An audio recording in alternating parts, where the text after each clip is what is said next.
세상에 100명의 사람이 있다면 100가지의 사는 방법이 있다고 하죠. 그중에는 아파트에 사는 사람, 개를 먹는 사람, 벌거벗고 사는 사람 등 다양한 문화가 있을 수 있겠죠. 오늘 들려드릴 특별한 사연은 독일 여성분인 제냐 씨의 이야기입니다. 평소 경험해보지 못한 환경과 새로운 사람들에 대한 기대감과 설레임 등 다양한 이유로 여행을 가는데요. 주로 업무차 다양한 나라에 방문해 색다른 문화를 경험하는 편입니다. 이번 한국 출장 중 만나게 된 놀랍고도 특별한 그녀만의 소중한 인연과 이제 곧 결혼식을 준비해볼 예정이라고 하네요. 사연 보시겠습니다. 안녕하세요. 저는 독일에서 패션 모델로 활동하고 있는 제냐입니다. 돌체앤가바나, 구찌 등 이름을 들으면 아는 꽤나 유명한 쇼에 참석하고 있는데요. 한국에서도 매년 패션위크가 열리는 것 알고 계셨나요? 올 봄에는 서울 패션위크에 초청받아 한국에서 7일을 보내게 되었습니다. 사실 서울에서 하는 쇼에는 올해 처음 참석하는 것이었어요. 크게 관심이 없었던 행사라 가게 되면 한번 가볼까 정도로 생각했습니다. 한국이라는 나라에 대해서는 사실 관심이 없다기보다는 비호감에 가까운 편이었어요. 제가 살고 있는 동네에 한국인이 이사를 왔는데 아주 비호감이거든요. 왜 그 한국인이 비호감이었는지 말씀드릴게요. 어느 날 갑자기 저희 집 옆으로 낯선 동양인 부부와 딸아이 한 명이 이사를 왔어요. 동네에 이사를 오셨고 케이크를 사서 각 집집마다 한 조각씩 나눠주시더라고요.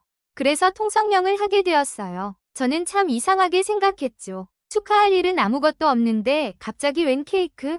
그들은 한국에서 왔다고 자신들을 소개하며 동시에 이사를 오면 먹을 것을 나눠주는 문화가 있다고 알려주었습니다. 그래서 뭐 어쩌라고? 이것이 저에게 든 첫 번째 생각이었고 특히 패션 모델인 저에게는 주면 안 되는 선물이라고 생각했어요. 케이크는 곧장 쓰레기통으로 들어갔습니다. 오며 가며 박씨 부부를 마주칠 때마다 불편한 마음이 들었지만 그래도 이웃이니 인사는 하고 지냈어요. 저와 조금 친해졌다고 생각해서였을까요? 박씨 부부는 아무것도 아닌 일에 오지랖을 부리기 시작합니다. 집 앞에 정원이 너무 지저분하다는 둥, 분리수거를 안 하냐는 둥 하면서요. 자기들이 휴일에 집 앞을 정리하다가 저희 집 앞까지 정리를 해주었다는 거예요. 저는 저의 정원이나 쓰레기통이 남에게 피해를 주지는 않고 있으니 어떻게 관리하든 그들이 신경 쓸 일이 아니라고 생각합니다. 그런 식으로 남의 사생활에 간섭하는 것은 좀 아닌 것 같지 않나요? 말씀드렸다시피 저의 직업상 집에 온종일 붙어있거나 하지 않아서 솔직히 신경을 잘 쓰지 못하는 것은 사실이에요. 그러나 제가 관리하는 저의 공간에 대해 이러쿵저러쿵 하는 것도 기분이 나쁜데 함부로 손을 댄다니요? 정말 이해가 되지 않았습니다. 동네 전체가 정전이 되었을 때 역시 박씨 부부의 집도 깜깜했어요. 그 집 앞을 지나쳐가면서 낯선 타지에서 고생하네. 그 정도 각오도 없이 어떻게 이민을 왔겠어 하는 이야기를 친구와 나누었던 것으로 기억합니다. 평범한 독일인이라면 다들 그렇게 생각할 것으로 생각이 되네요. 독일인뿐만 아니고 솔직히 제가 알고 있는 유럽 사람들이라면 응당 비슷하게 생각할 겁니다.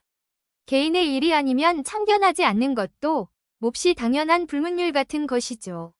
날짜가 돌아와서 한국행 비행기에 올랐습니다. 일 때문에 가는 것이지 큰 기대는 하지 않았어요. 하지만 제가 한국에 와서 놀란 것은 한 가지였습니다. 공항에 돌아다니고 있는 안내용 로봇이었어요. 시간이 밤 11시가 넘어 도착하는 비행기편을 타고 왔던 저희들은 놀라서 말을 잃을 수밖에 없었습니다. 이렇게 늦은 시간에는 어떤 도시의 공항에도 안내가 많지 않습니다.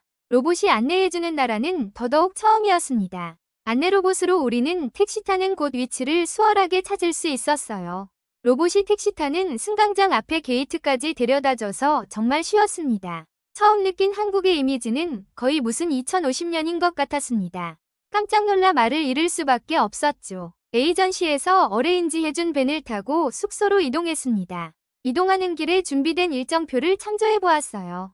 스케줄이 있는 날은 개막식과 폐막식, 그리고 나머지 3일은 일정이 있었습니다. 풀타임으로 있는 것은 아니어서 중간중간 한국 관광을 할 수 있을 것처럼 보였죠. 출발 전에는 기대되지 않았던 이번 출장은 조금씩 기대되기 시작했어요. 오프닝 쇼는 생각보다 더욱더 화려했습니다. 미디어 아트가 수준급이더군요. 수많은 쇼에서 본 아트들이 고양이 수준이었다면 이번 패션위크는 사자 수준은 되는 것 같았습니다. IT 강국이라고 한국을 추켜 올리던 인터뷰가 문득 떠오르며 감탄을 자아낼 수밖에 없었습니다. 첫날은 그 정도로 마무리하였어요. 숙소에 들어왔는데 클렌징 용품이 든 파우치를 하나 빠뜨리고 왔습니다. 가끔 덤벙거리는 성품이 있었지만 이렇게 중요한 파우치를 두고 오다니 정말 한숨이 나왔습니다. 호텔 카운터에 가서 근처에 백화점이 있는지 물었습니다. 화장품은 어느 나라를 가든지 면세점이나 백화점에서 사는 것이 답이지요. 카운터의 직원이 백화점은 8시에 닫는다고 알려주었어요. 그때가 7시 30분이었으니 서두르면 가능할 것도 같았습니다. 택시를 잡으니 곧 도착하여 백화점에 갔습니다. 10분 정도밖에 남지 않았는데 저는 백화점에서 아무것도 살 수 없었어요. 매장이 마감했다고 하더군요. 이를 어떡하나 발을 동동 굴렀습니다. 급한 대로 길을 지나가던 남자분에게 화장품을 파는 곳이 어디 있는지 아시냐고 물어봤습니다. 그는 활짝 웃으며 올리브영이라는 가게가 있다고 친절히 설명해 주었어요. 설명에서 그치지 않고 길을 찾기 어려울 텐데 같이 동행해준다고 하였습니다. 백화점 영업이 종료되어 당황하고 있던 차에 다정한 사람에게 길 안내를 받게 되어서 기뻤어요. 정신을 차려보니 이 사람은 저보다 키가 더 크고 진한 눈썹에 굵은 얼굴선을 갖고 있는 매력적인 마스크의 남자분이었습니다. 독일에서도 저보다 키가 큰 남자가 별로 없어서 동양인이지만 가슴이 두근거렸습니다. 이분은 저와 함께 한국 화장품 쇼핑까지 같이 해주셨어요. 다정하고 유창한 영어 솜씨로 저에게 이런저런 화장품을 설명해주고 무슨 색이 더 잘 어울리는지 추천까지 해주던 이 남자분의 이름은 테오라고 했습니다. 테오 씨는 제가 한국에 있는 일정 동안 소개해주고 싶은 곳이 많다며 휴대폰 번호를 물어보았습니다. 저에게 작업을 거는 것이 너무나 뻔히 보였지만 저도 나쁘지 않았기에 그와 자주 연락하며 시간만 나면 같이 다니기 시작했어요. 서울의 오래된 주택들 가운데에 있던 예쁜 카페며 그 사람만 알고 있었다는 분위기 좋은 칵테일 바, 가장 유명한 거리에 있는 성당 등 수많은 곳을 함께 다니며 추억을 쌓았습니다. 그 사람은 정말 로맨틱한 사람이었어요. 직업은 가수라고 했는데 기타를 들고 다니면서 버스킹을 하는 것이 취미라고 했습니다. 저희가 만나기로 했던 광화문 광장에서 버스킹을 하고 있다가 제가 보이자 그는 곧 스티비 원더의 이즌트 쉬 러블리를 부르기 시작했어요. 노래 한 곡을 모두 부르고 나서 움직이기 시작했어요. 저는 깜짝 놀라 두 발이 움직여지지 않았습니다. 너무나 감동했지요. 그 자리에 친구도 함께 있었는데 조금 부끄럽기도 했지만 매혹적일 정도로 감미로웠던 태호 씨의 목소리에 황홀한 기분이 먼저 들었습니다. 어디에서 이런 남자를 만날 수 있겠어요. 다정하기로는 정말 한국 남자가 최고입니다. 또 태호 씨는 제가 구두를 신고 걷지 못하겠다고 투정을 부리면 어디선가 운동화를 사오기도 했습니다. 독일 남자들은 똑같은 투정을 부린다고 하면 왜 구두를 신고 와서 스스로 불편하고 그러냐. 질책하며 곧장 각자 집으로 가곤 했거든요. 이런 태호 씨의 모습에 저는 쏙 반해버렸습니다.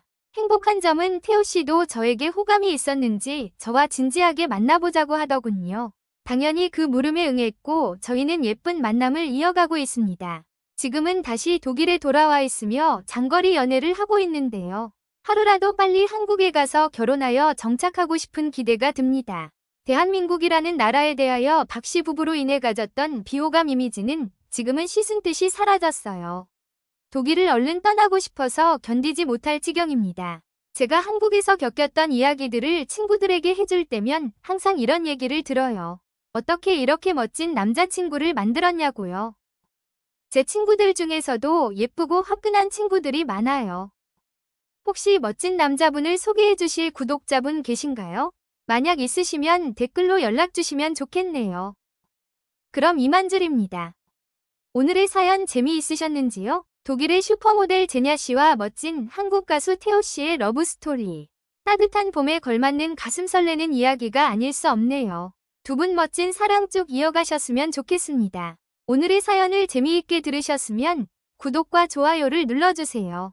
혹시 영상 제작에 있어서 이렇게 하면 더 좋겠다 하는 의견 있으시면 댓글 달아주세요.